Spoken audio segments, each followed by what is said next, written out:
and share my screen.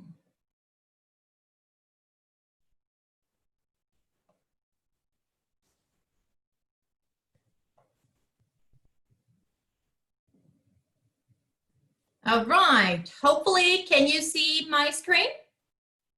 Yep, okay, good, great, thank you. So welcome to Mind, Brain, and Education. And I said empowering language teachers, but really it could be any discipline. So many of us teach English and something else, so it might make sense to everybody. First, I'd like to acknowledge the traditional owners and the custodianship of the lands on which I am. I pay respects to their ancestors and their descendants who continue cultural and spiritual connections to country. Now, a little bit of housekeeping. Don't hesitate to ask questions as we go, just unmute yourself. I think I have disabled the chat function, which I will enable later on, but by now, if it's still enabled, please avoid using the chat function as it can be distracting to all of us, especially to me because I see, you know, the chat popping up.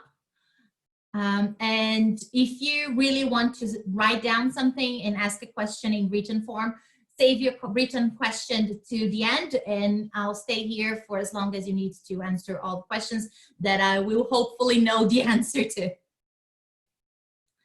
Okay, so what we're doing today. Today we're talking about, first thing is the neuro-hit or neuromyth. Then we move on and talk about mind, brain, and education. We move on to neuroplasticity, then the primacy, recency effect, theory to practice, and then we conclude with my final considerations, which is actually my favorite part of this presentation. So let's see. Mind, brain, and education, what is that? Where does it come from? So, and as you can see, this is a Venn diagram, and right in the middle of it, it's mind, brain, education. So NB, for, you know, the ones that are closely attached to it, studies how the brain learns. So it takes into consideration psychology, education, and neuroscience. At its core, it uses the understanding from these three disciplines. It is, therefore, an interdisciplinary approach to education. And then it's education and not only language education. NB recognizes that under the skull and the cerebrum lies the control center of the brain, which is the limbic system. And how this control center can influence us. So this is mind, brain, and education. It's a field of study. And it's pretty recent. I'd say that it's not even 20 years old, the way it is. And then we go to neuro-hit or neuromyth.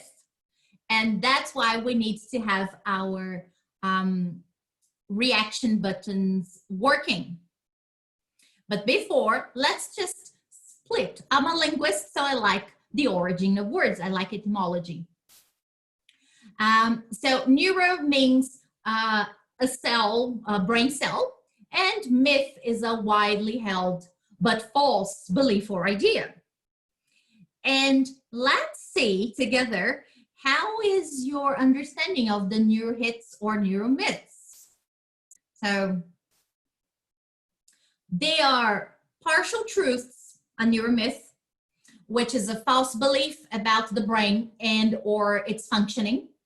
We also have neuromyths that are overgeneralizations. So they are scientific findings, so they are real, but they are exaggerations of the data beyond the original findings and the purpose. So I get a piece of information that is real, and then I extrapolate it, I make it much bigger than it is, and then I sell it as the truth.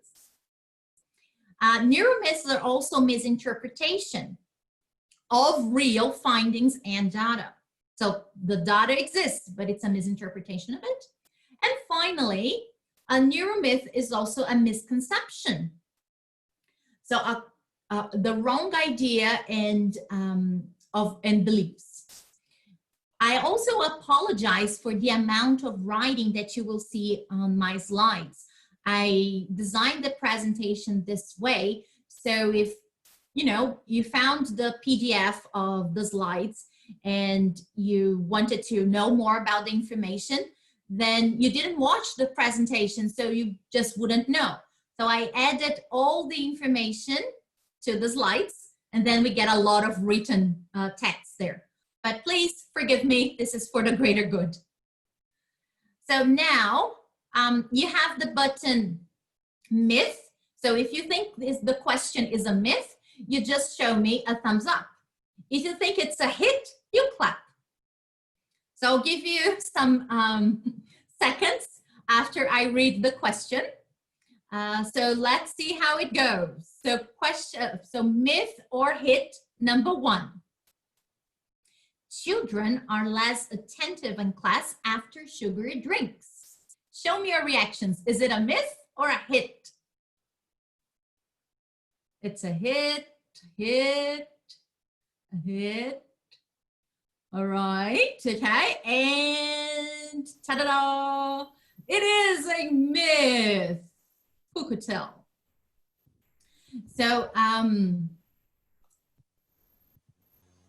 the myth originated a few decades ago and is still believed by many of us. There have been several controlled studies that investigated whether sugar versus placebo made children more hyperactive and less attentive. The results made it clear that sugar was not linked to hyperactivity in the classroom in children. So it is actually a neuromyth. Huh, who could tell? And then the explanation is here as well. So I'm just going to skip because I just told you everything is written. Next one. Listening to classical music makes you smarter. That's the Mozart effect. Neurohit or neuromyth? Show me your reactions. All right, we got myth, we got hit. Okay, right. And it is also a myth. And also listening to music while studying for the same reason. So if students or if you yourself think that, oh, every time I listen to music, I learn so much more, maybe you like it. Maybe it makes you feel good, but that doesn't mean that you're learning more. And, oops. And then that's it. So it is, I love this explanation. It is attractive to believe that something as simple as classical music exposure for a few minutes can improve reasoning, recall, and learning in general. Yeah. So there is plenty of research on that. And what happened in the research is that there was some results that said, yeah, people are learning more, but it's more related to this positive effect, the arousal of wanting something to work that made listening to classical music work. So it is also a myth. Another one, I don't know if you're familiar with that. This came to, actually lots of students told me that. And I said, where did that come from? So drinking less than 6 or 8 glasses of water a day can cause the brain to shrink. Hit or myth? Show me your reactions. All right, and yes, you're right, most of you, it's a myth. If you're getting everything wrong, don't worry, that's the purpose of the game.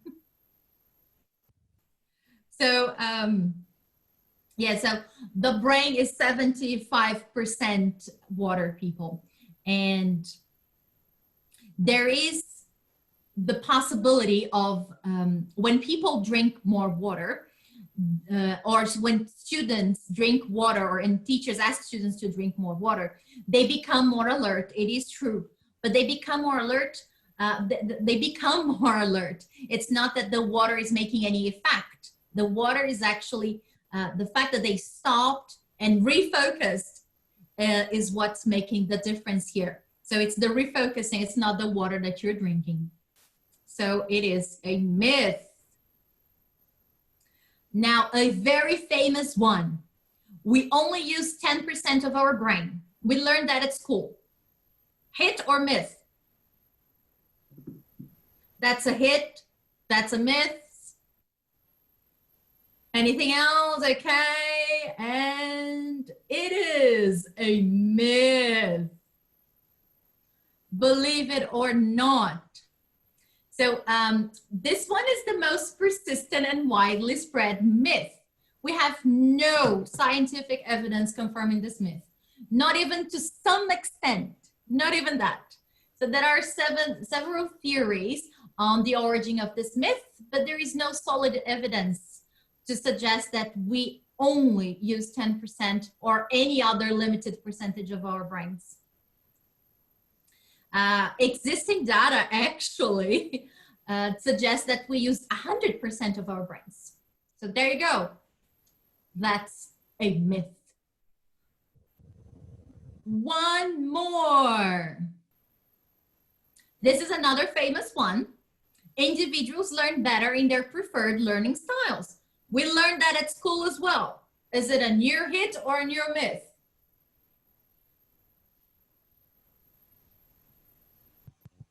Hit. A couple of myths, okay. So when I say we learned that at school, people, I say because I went to uni like almost 20 years ago. And back then I was taught that.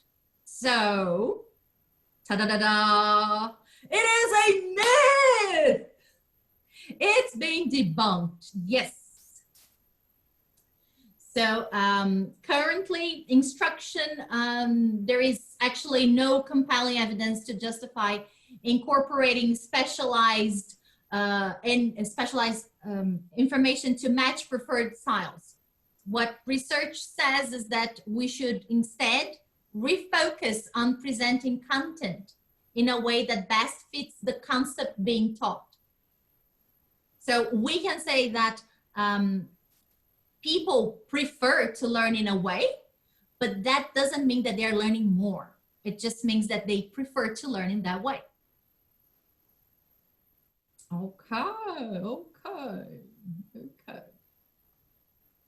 Another one, teachers' subject knowledge and instructional strategies are more important than their relationships with students. Hit or myth? A myth, a hit, okay? Mixed emotions, mixed feelings here.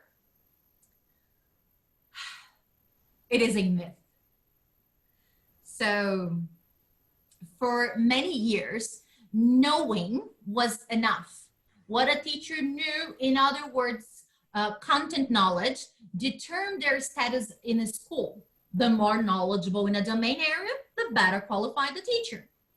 Information about the influence of a fact on cognition has emerged only in the past 25 years, meaning that what many teachers thought as being true, emotions influence learning, now finally has hard evidence to support it. This carries over into how teachers interact with their students, how a student feels about their potential to learn, influences their actual learning. And the teacher, it is the teacher that plays a very important role in influencing this self-perception. Personal interest, for example, in students was frowned upon, so that the teacher's role was originally just to instruct. And now there is evidence that teachers can use social contagion. How cool is that? Social contagion to influence the environment.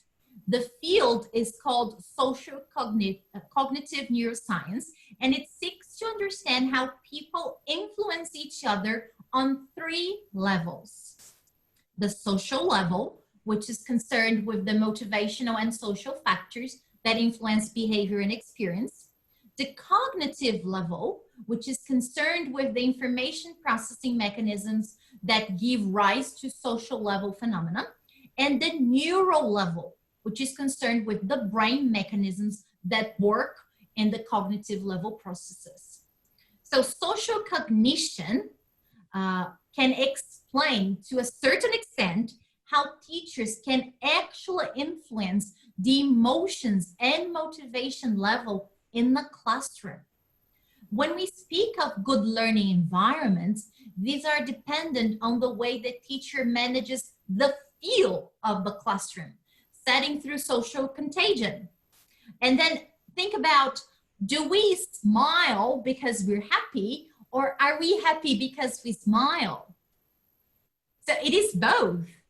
And we now know that teachers have a very big influence whether the group feels comfortable and to what extent other players in the class can influence the level of social contagion, good or bad, felt by the group.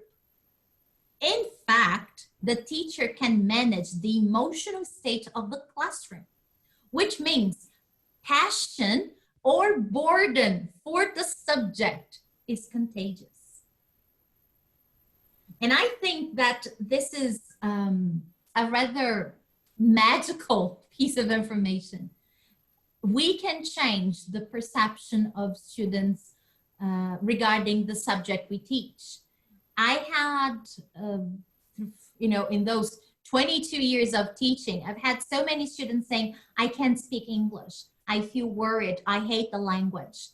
And what research is saying is that we can actually change this. Now, the fact that I'm using a model, I'm saying can, it's just that there is a possibility. I'm not saying we will do it, but there is a possibility, and this possibility can help us, move forward. So it is a myth, and this is everything I just said to you. And another one, there are brain differences based on race. Hit or myth? Myth, myth, myth. I can only say myths, but I'm not sure. Okay. So this is another myth, and this is actually one that I really like talking about. So since the times of the first eugenics debate, so eugenics meaning good, around the early 1800s, there have been suggestions of stronger and weak species and members of each species. A small number of white male scientists debated intellectual superiority by race in the 1800s, and in much the same way as gender and intelligence was discussed. However, the findings proved more political than scientific. Racist acts such as those committed by the Nazis in the name of cleansing the human race were justified by the belief that some races should rule others because of its superiority. What we now know is that the test bias, general education, and nutrition due to circumstances of poverty can be behind the differences in IQ tests, for example. All brains are the same color, said Richard Nisbet when trying to politely respond to someone who asked about the 15-point difference between blacks and whites on IQ tests. Was mostly due to genetics. And the idea is that there was a study, an adoption study carried out at the Arizona State University that considered Black and mixed race children who had been adopted by middle-class families, either Black or white, and found no difference in IQ between Black and mixed race children. Furthermore, the study found out that children adopted into well-off, high socioeconomic status white families, independent of their race, had higher IQs. So the environment, it plays a crucial role. There is no brain differences according to race. What the difference is the environment. And this is why I am so against a very used book by the Australian government in the educational sector called Visible Learning, because it simply doesn't take that into account. When you don't take into account the environment and you propose strategies, I think, well, I'm not gonna go there. I'm not gonna go there. Let's move on. Otherwise, I'll stay here talking about this for hours, and that's not the point. Sorry about that. My personal rant. And the last one, intelligence is fixed. That's what we learn at school. Is it a hit or a myth? Lots of myths. Okay, I think people kind of got that everything's a myth. So it is a myth, and I can explain this one by explaining plasticity or neuroplasticity. But I'm going to talk about neuroplasticity in a couple of seconds. So hang in there until I explain why intelligence isn't fixed. So if you loved the game of neurohit or neuromyth, unfortunately, and I apologize, this is not my research, obviously. I don't have the knowledge to do that. This is the work of Tracy Tokahuma Espinosa. She's a Californian living in Central America right now. She teaches a course for Harvard University, and she has written plenty of books, articles, and this is the book where everything came from. So it's hyperlinked, so if you're interested, when you get the PDF, you can go and have a look. So Neuromyths, Debunking False Ideas About the Brain. Very cool book, super accessible. I really recommend it. So we're talking about the brain. It's only logical to see how the brain works. So the brain is the physiological dimension where memory and learning functions occur. So it's only, logical to study how these processes work. I promised you I won't bore you with all the details, but I just want to show you this image for two reasons. One is a good one, the other is very silly. Silly reason is because I find this image beautiful. Look at the colors. Isn't it visually interesting? So that's the silly reason. And the second reason is because there's a little explanation about the limbic system and the reward system. So we're going to have a look at the limbic system in a minute. So this is another image, a bit clearer. And I just want to say that this is a general guideline and not a hard rule. So when we see images, we say, oh, now I know that coordination happens in the cerebellum. And we started spreading that and creating more neuromyths. That's not the point. Think of this image as we think about pedagogical grammar. It is grammar, it is correct, but not exactly. So this is just a good visual so you can have an idea of where are the main parts, what are the main parts of the brain and what they usually do. But that doesn't mean that it's only the cerebellum that works with coordination. So I think it's just a very good image that gives you some interesting information. But I promised we would talk about the limbic system because that's what matters. So look at this beauty. This is the limbic system. And the limbic system is the part of the brain involved in our behavioral and emotional responses, especially when it comes to behaviors we need for survival. And then what is survival behavior? Think of feeding, reproduction, caring for the young, and my favorite, the fight, flight, or freeze responses. And if you don't know what that is, stay tuned. I'm telling you in a minute. All right, so, okay. Now, Do you see this tiny little green thing? I think you do because it's circled in red. So this tiny little thing is the amygdala. And the amygdala's name referred to its almond-like shape. It's located right next to the hippocampus.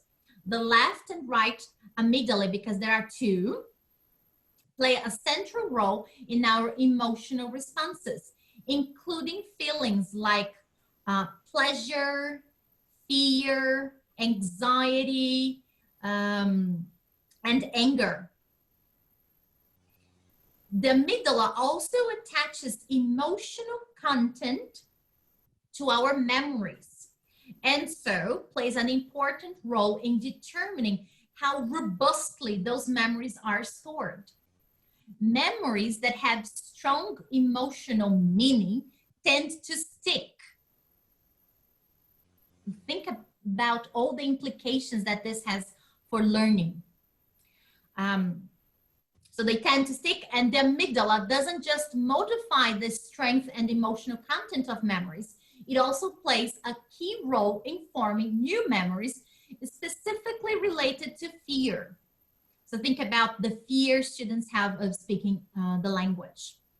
Fearful memories are able to be formed after only a few repetitions. So a student that fails in the class 3-4 times is enough to cause this memory to be a fearful memory and block the student. So this makes fear learning a popular way to investigate the mechanisms of memory formation, consolidation, and recall. This is the amygdala. So the amygdala is your new best friend. Always think about the amygdala when planning your classes. Think about the emotional responses. Pleasure, anxiety, anger, fear, everything happens there. And then finally, we have the neuroplasticity or plasticity. So neuroplasticity, neuro, you already know, it's the brain cell, and plastic, I'm sure you know the meaning of plastic, but I just wanted to say that it's a Greek word. Anybody from Greece? And it's plastos, meaning moldable. And that's what we want. We want the word moldable. So what is neuroplasticity? I love this quote by Celeste Campbell. So it refers to the physiological changes in the brain that happen as the result of our interactions with our environment. From the time the brain begins to develop in utero until the day we die, the connections among the cells in our brains reorganize in response to our changing needs. This dynamic process allows us to learn from and adapt to different experiences. So everything, have a look at, when we think about neuroplasticity, I wanted to think of plastic in the sense that it's not a synthetic compound, but as a fundamental functional characteristic of the body's most precious and necessary organ, the brain. And the next one, have a look at this picture. So these are neurons connected. And we have this, maybe you might have heard the neurons that fire together, wire together, and definitely use it or lose it. I'm sure you've heard. So when a connection is used regularly, and remember, this is neuroplasticity, so we're talking about connections. So when a connection is used regularly or practiced, then the neural pathway is strengthened and becomes more effortless, thereby confirming the well-established neuroscience saying, neurons that fire together, wire together. If a pathway is not used frequently, then the connection is weakened or lost, solidifying the principle of use it or lose it.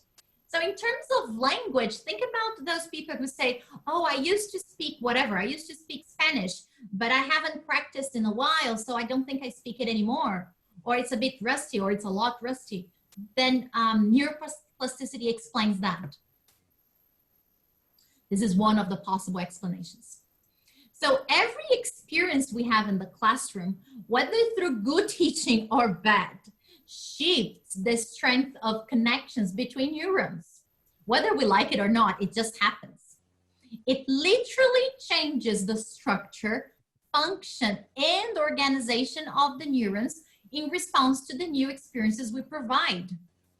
Our educational experiences provoke beneficial or detrimental change. Areas of the brain that are used regularly are strengthened, and those that are neglected weaken and fade away.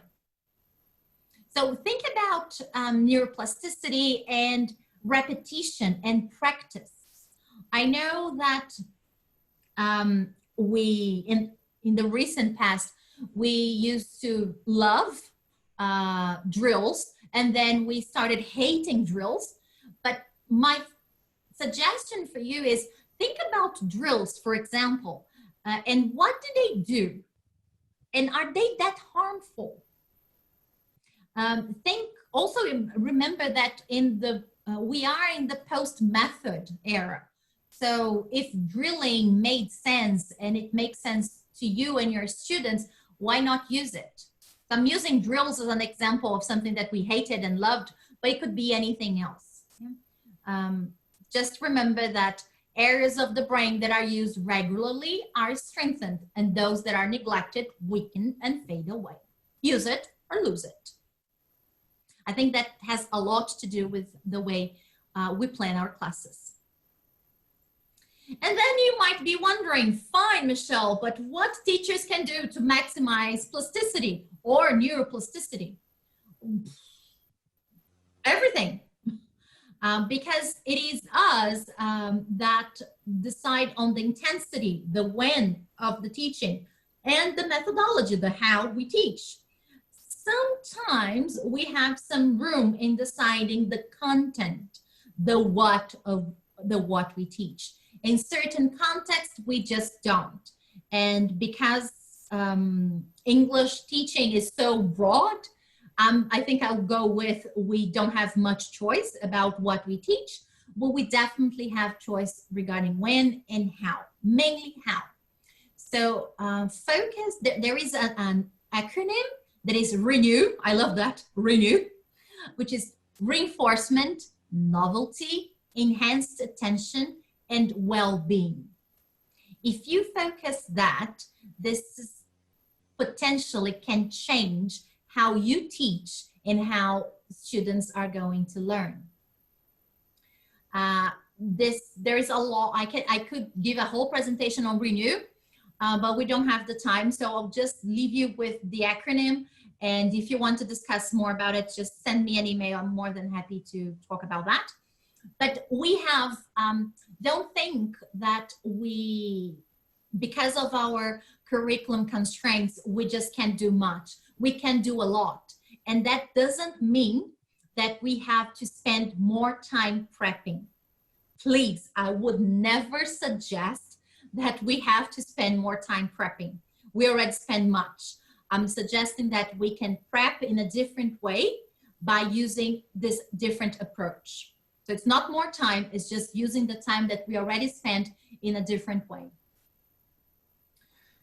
So now we're thinking about theory and practice, which, you know, that was the end of the theory for me. I said a lot of stuff and I hate to just listening to my voice and not seeing your faces. But let's go to what can I really do in the classroom? So let's see, the first thing is big.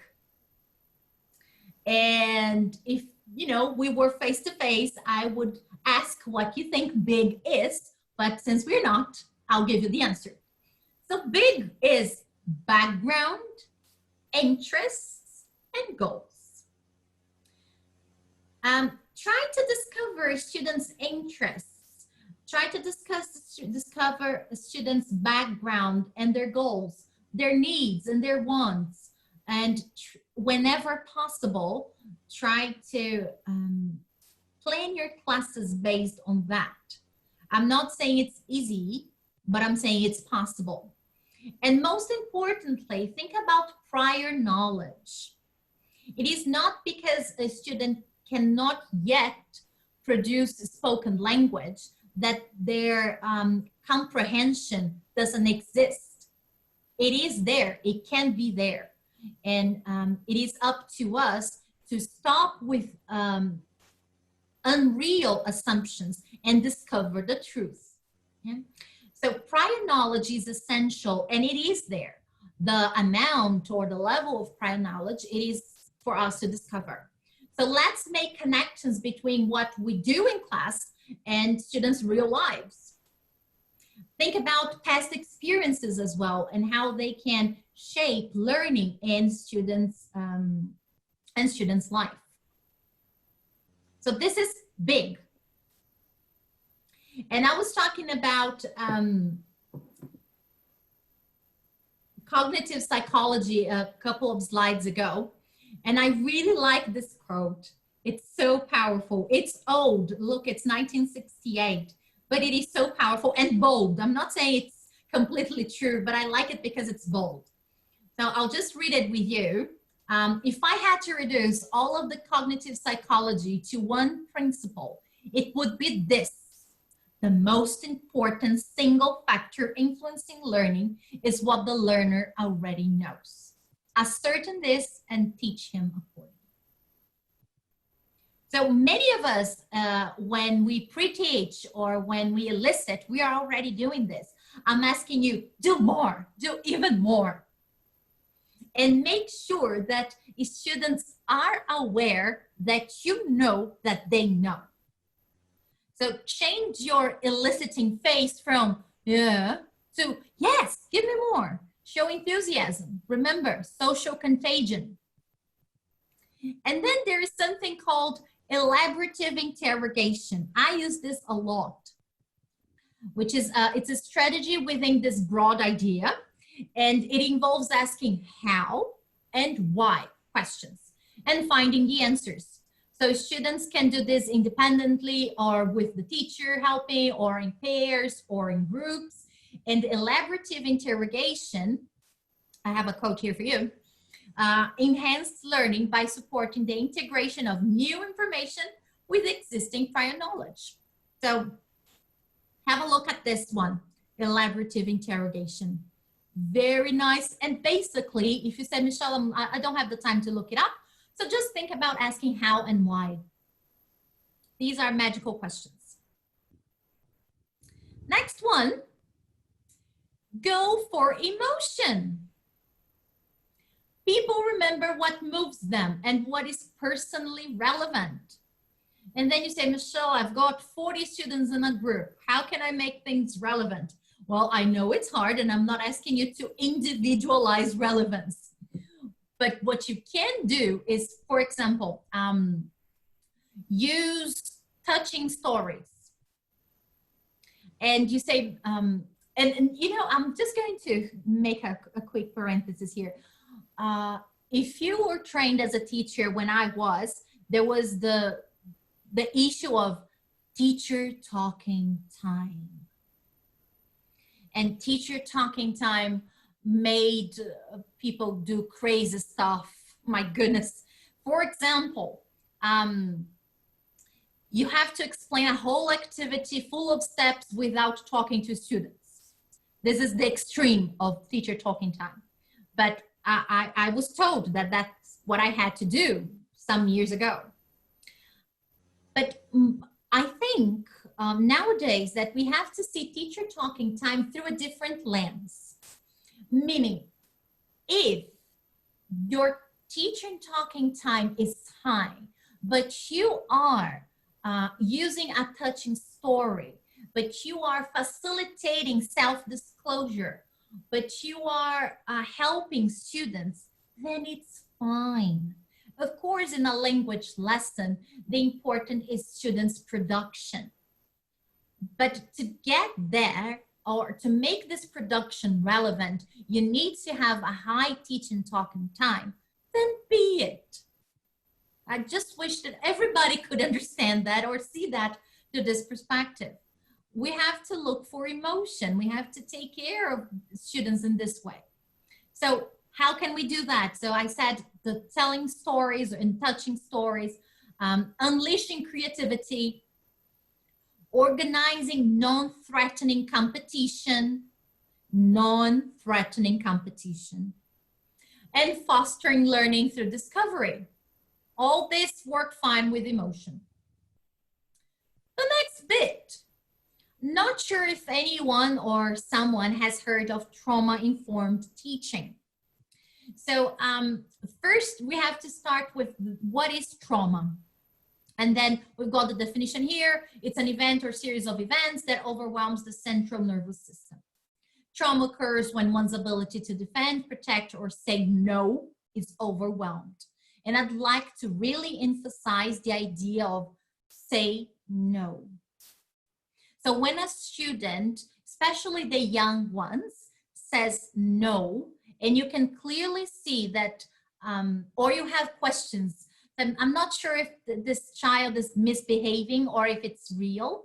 If the child is saying no, you can potentially be causing trauma if this situation repeats. Okay? And trauma is what occurs when your solution, the active response to threat, does not work. So this is trauma. How does this work with teaching? Well, first you need to recognize some of the characteristics. So some of these characteristics are related to children, but it could be to adults as well. But explosive rage, for example, we can find more often in children, but also in adults. Hyperactivity and attention deficits, impulsive behavior, intense anxiety and fear, extreme sensitivity and sadness, withdrawal, lethargy and chronic fatigue. You know, those students that are always tired, especially the younger ones, because, you know, when you have adult students, maybe they are working a lot. So, you know, it's okay. But younger ones that we wouldn't expect to be working, so this is a big sign.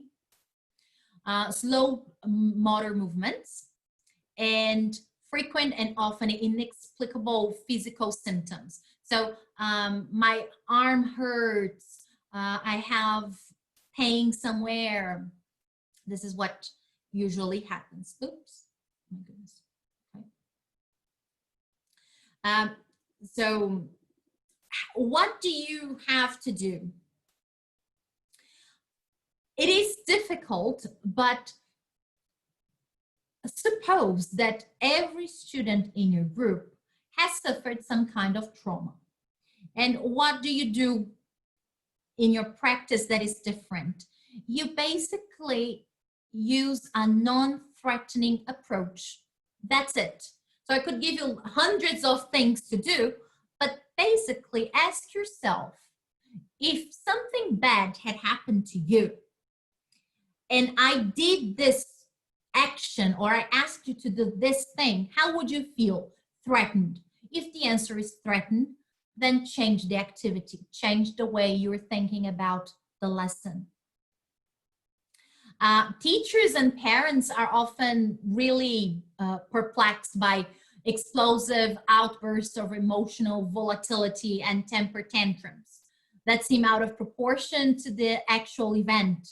It is important to remember, however, that people who have experienced traumatic events are not necessarily responding to this event in the present moment, to the activity you asked the person to do, but instead their stress response system lives in a state of alert as a result of the past experience and is easily triggered into a fight, flight, or freeze reaction.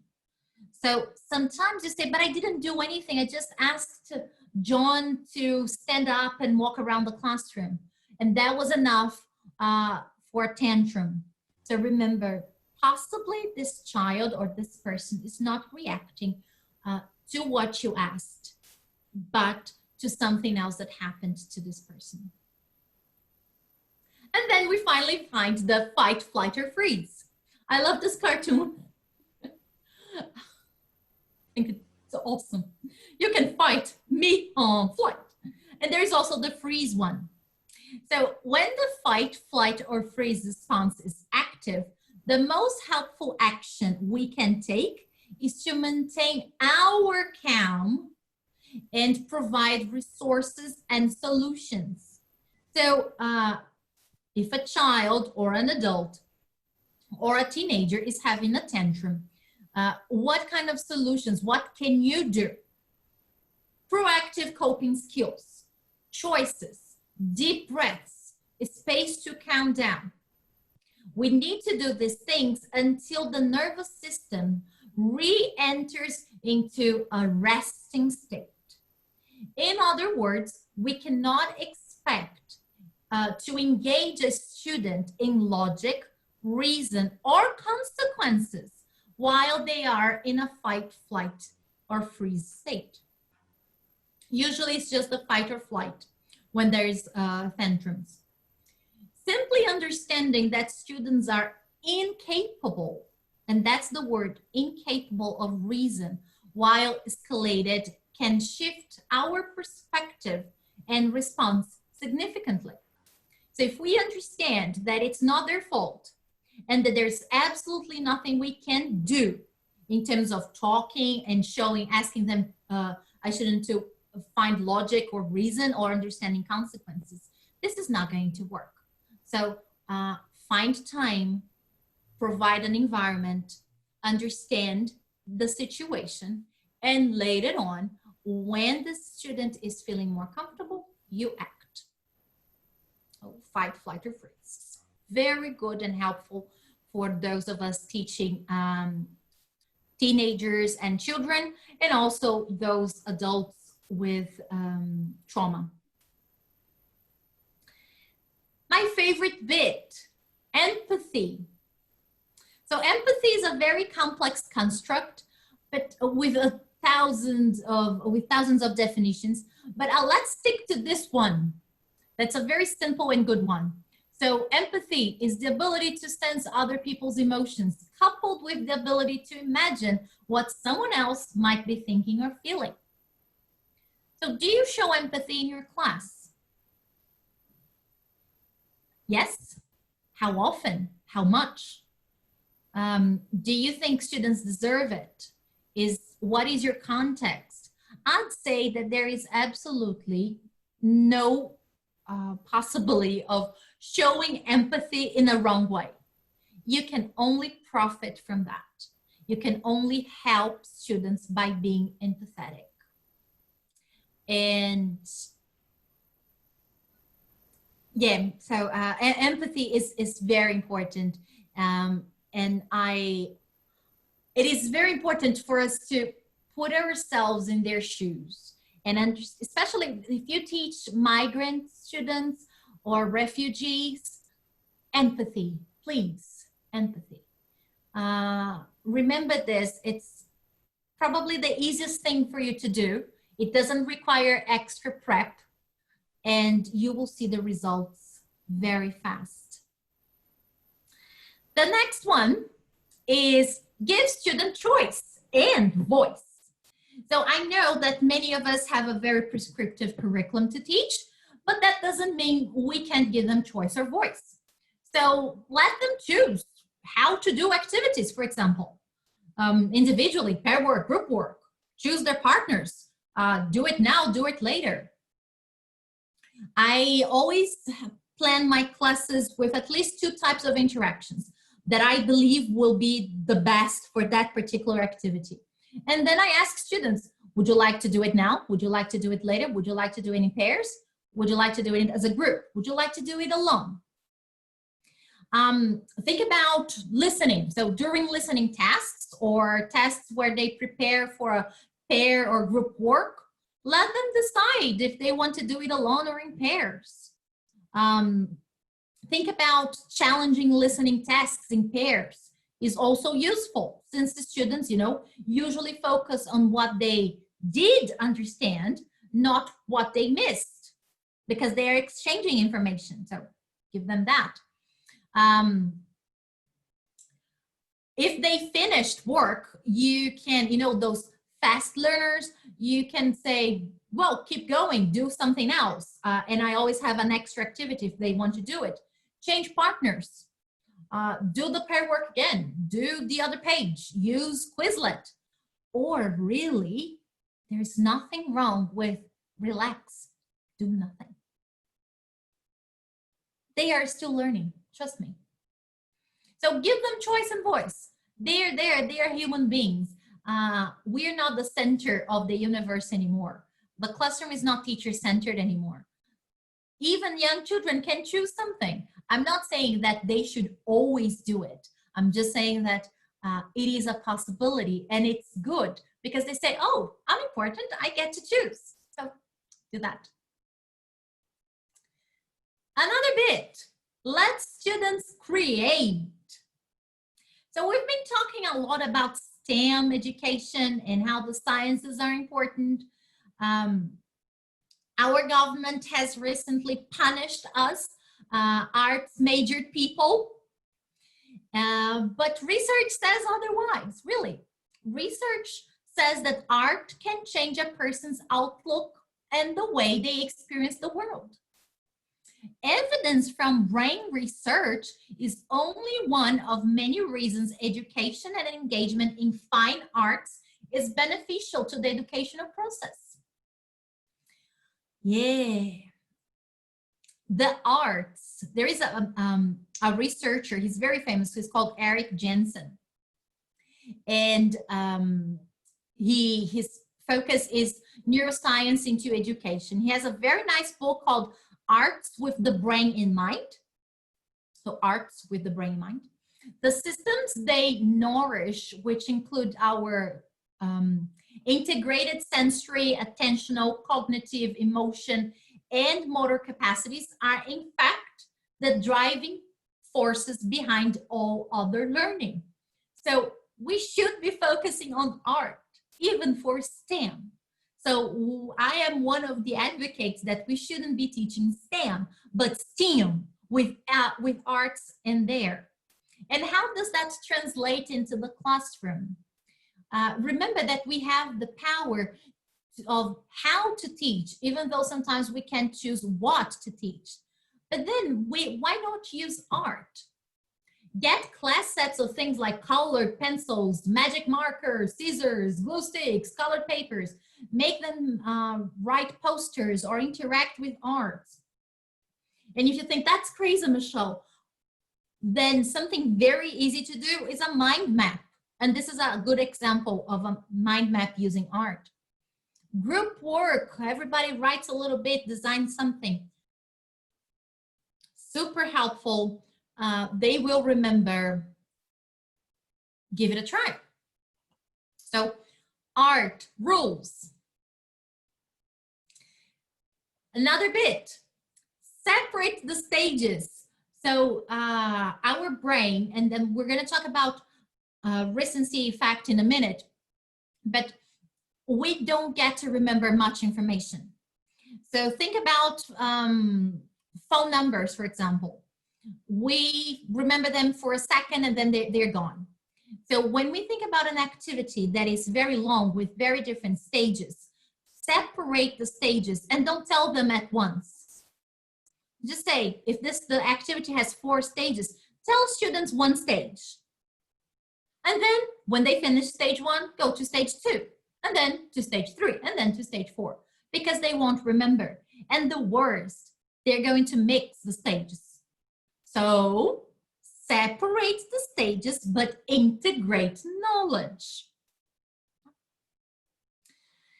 Very simple, very easy. Just break your instructions into short instructions.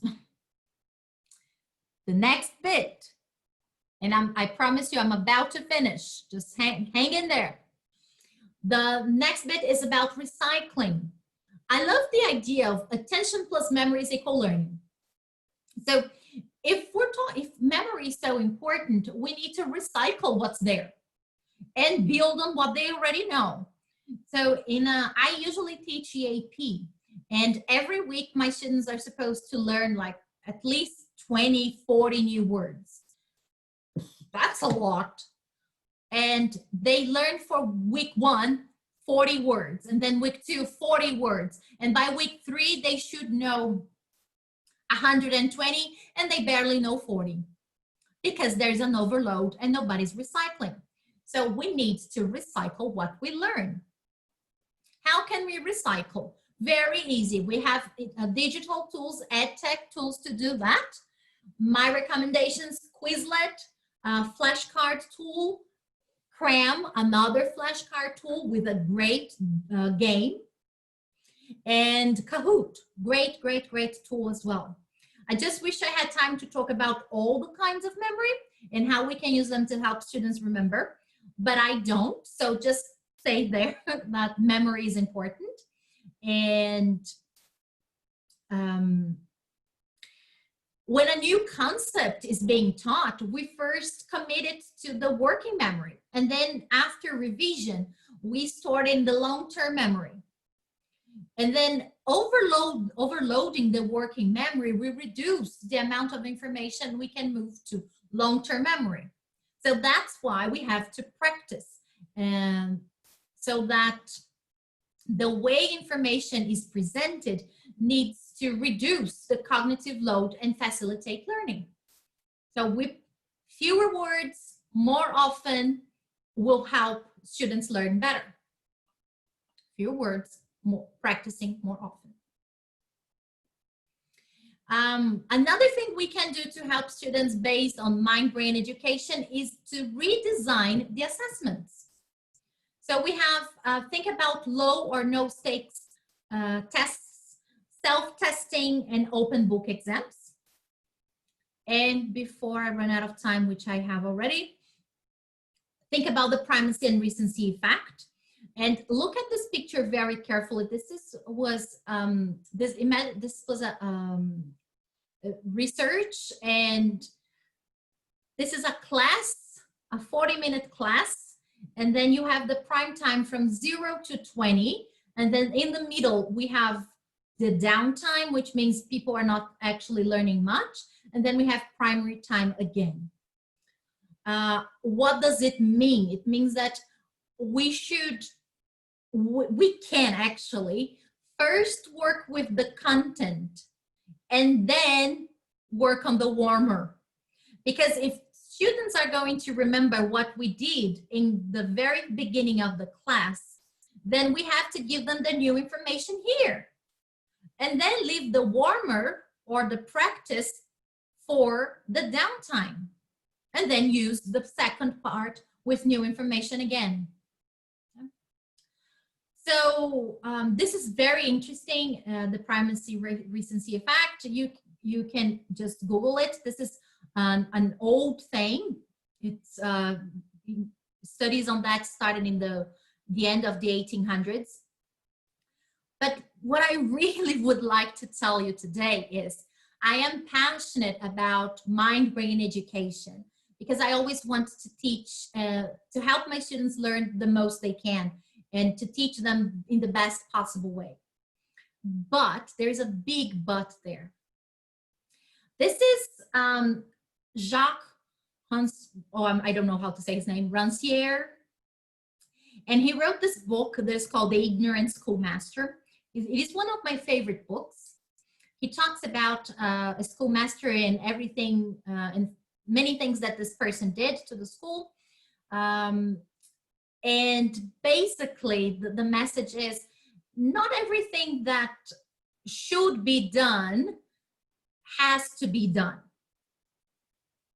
And all this information I gave you about mind-brain education is very interesting. It's research informed. People are doing it. We can do it. It will work. But the only mistake would be to take our opinions for the truth. So to imagine that we have to change the way we teach to incorporate new research, I think it's wrong. And I am supported this by someone else that I really, really like, which is Gert Biestam. This is a bigger quote, but this purple part summarizes everything I believe, which is, it is when we decide that mind-brain education or anything else, any type of research is what is instead of what should be, you know, it denies the educational practitioner, us, the right not to act according to evidence about what works if they judge that such a line of action would be educationally undesirable. So this is Gert Bista. He's a fabulous researcher and educational philosopher. And I think I translate what he says. And then this is me, Mrs. Nobody. And I think this is what I understand. So no research conclusion should be directly converted into a rule on the art of educating.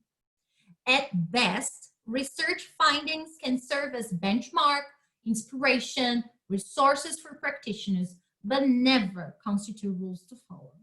So everything I said, everything works, but it is at your discretion to use because you believe that by using that, you are helping your students in the best way you can in that particular context. If you think that everything I said wouldn't work in your context, you are the one who knows better. I'm here just to show you some possibilities. So after running out of time, and I apologize profoundly for that, thank you very much. Muito obrigada. And this is a QR code. I will share with you the link of all the presentation and extra resources with you. So I will now stop sharing my screen.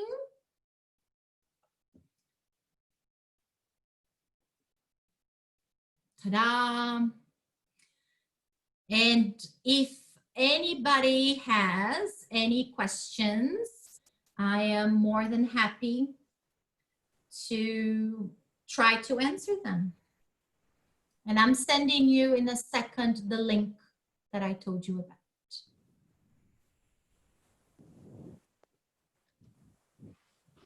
Here, the link is there to everybody.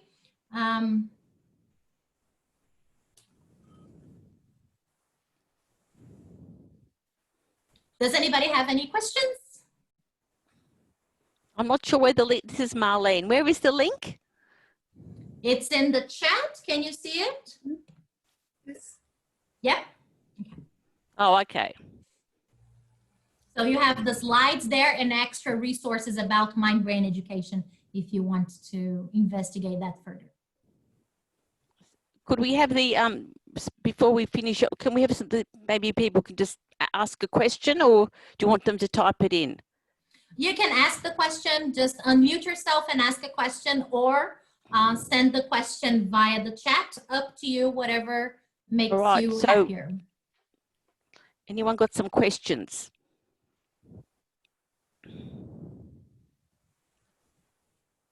I don't have any questions. I just want to say thanks. It was very interesting, very helpful. I know this voice. Sorry, it's Claire. I'm on another screen. Oh, Claire. Hello. Hi, Claire. Thank you, Claire. Any questions? I'm just trying to type in, I've just put the link into the Padlet link that's on the chat. I put it into my browser and it didn't work. So I'm just trying it again quickly. Okay, let me know, please. It doesn't work with Internet Explorer. No, I'm in Chrome. Oh, you're in Chrome, okay. It works with Edge. I'm in Chrome and it works for me. You could possibly have cookies disabled or something like that. Ah, maybe. That's all right. I'll sort that out later. So it's working. So maybe save it so you can try to figure out later. Or just actually, send me an email. David, actually, I've just emailed it to myself at TasTESOL. So if you'd like to email TasTESOL, anybody who emails me, I can send it back to you. No, it's all right. Guys, do that. I don't think what happened here, it's in the chat twice and I've copied it twice. That's it. Okay, are there any further questions? Okay, well, thank you very much, Michelle. I was just going to say, I'd like to go back to school and be in your classroom. I think, I think you're very positive, and I'm not sure how to use the term social contagion. How would I use? I think yes, your positive attitude and is great, and I think it must be wonderful being in your class, because most of our teachers have been teaching refugees or international students who've been through trauma, and empathy is so important. And also the language and the topics used also have to be so well thought about, don't they? So if there's no last questions, well, thank you very much. And if anybody would like to be on the TasTESOL mailing list, please reply to TasTESOL. I sent you the link. My name is Marlene. Please email me and you'll be able to be getting direct information from TasTESOL. We are having another free forum in September. But if I haven't got your email address, you might miss out. So thank you very much. Thank you a lot. Thank you, Michelle. And there was some sad news today that in Queensland University, where Michelle is, many of the teachers have just found out that maybe their positions will not be there in the future. So you had some bad news, didn't you, Michelle? Yeah, I did. Unfortunately, I am officially unemployed. So, hooray! Well, that just leaves you free to go and, you know, spread the word with your webinars elsewhere, Michelle. Yeah, I hope that one day I manage to get paid to do all this kind of publishing, writing, presenting and stuff. But until then, I'll keep studying. Yeah, well and done. if you want, yes. Yeah, thank you. And you, just by the way, where do you publish your articles? Oh, I usually write monthly for the English Teaching Professional magazine. And that's a blog. I blog every month. You can read my things this month. I wrote for TEFL,